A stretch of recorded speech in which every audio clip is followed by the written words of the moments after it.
sands beneath your feet. They wanna put you back down. They wanna put you back down now. They wanna put you back down. They're not gonna let you do. Enjoy sharing my husband Duff with the world, but sometimes, you know, it's not the right exact moment. Maybe you want to have a nice, quiet night out. There has been some instances where, you know, I'm like, I'm with my family right now. Can you give it a break? And they just don't get it, you know. And then what do? You just sort of try and be as polite as possible, you know, because it's either really polite or I'm going to lose it. There has been a few times where some bitches I've had to set them straight, but I have 100 complete total faith in my husband. And I know that he would never do anything to disrespect me. Because he knows I'll castrate him. In my 20s, I didn't think I'd live till 30, and I was totally fine with that. You know, live fast, die young. So I was living it to the fullest. The family of Velvet Revolver bassist Duff McKagan tried to intervene. Back in like '93, Guns N' Roses, we just played the Kingdome in Seattle. Arguably the pinnacle of my career. And so one of my brothers came down and picked me up at the hotel. And we're gonna stop by Mom's on the way. It's like, okay, cool, you know? We got to Mom's and my whole family was there. And there was a woman sitting in the corner. I didn't recognize who that woman was, and it was an intervention, try. And I got up and I ran. And my oldest brother stood in the doorway and I knocked him out of the way and just bolted. Caught a cab.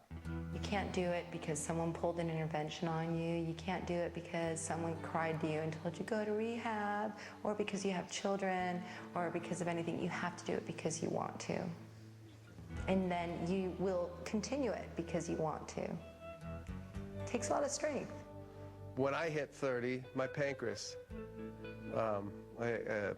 basically expanded and burst. The doctor said, you know, you got two choices. You can be sober and live, or you can continue to drink. We can't force you to stop. And you'll die. There's been bumps in the road with me. Now that I'm married and with kids, Susan's been right there. And she knows enough about me to know it's like a really dangerous place. And she's sometimes scared for me, you know?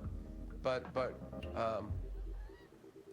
she's always helpful. I've learned a lot about sobriety and what it entails and what you can do to be of the most help.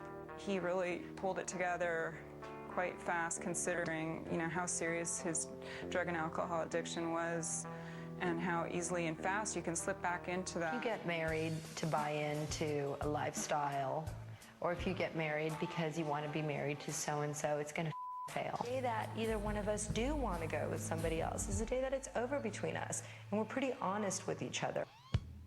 It's that kind of that animal thing, that feedback between you and the audience. But, you know, I certainly don't like walk in the house and spit on the floor. Slash on stage is bigger than life. It's all about him when he's on stage. Perla's like my alter ego. She's the personality that I don't have. Oh, get the ball, go back to first base now, little dude. At home, he takes a backseat to things, and he's the sweetest. He's very shy, but truly genuine. Some rock star couples combine the best of both worlds by turning touring into a family affair. It's because it's like the world's greatest field trip when they get to go on tour with us. Here we are in Prague. Obviously, we're going to a swimming pool. They get to, you know, see things that they'd only get to read about. You know where we're going, yeah? Yeah, no. They get to truly experience them. Ciao. We're Las Vegas. A different city every day. It's freaking hot. And with small children, right now for them it's an adventure. We're the true rock and roll family. we've been doing this forever. And now that we have a daughter, you know, it's like she just kind of comes with us. It's like when we go out on the road, she's been on more tour buses than most kids, you know. She took her first walking steps on a moving tour bus. Coined as the rock and roll bikini designer. I sewed my own swimsuits. When I was pregnant with Grace, it was a creative outlet for me. So, and then I didn't even know if I'd sell one bathing suit, and then before I knew it, you know, it was doing quite well. Got to give them that distance to be who they are and where they need to be to feel happy. It's as simple as that. Marriage is a freaking commitment, and you have to say that you're willing and able to give it 100%, and nothing else matters.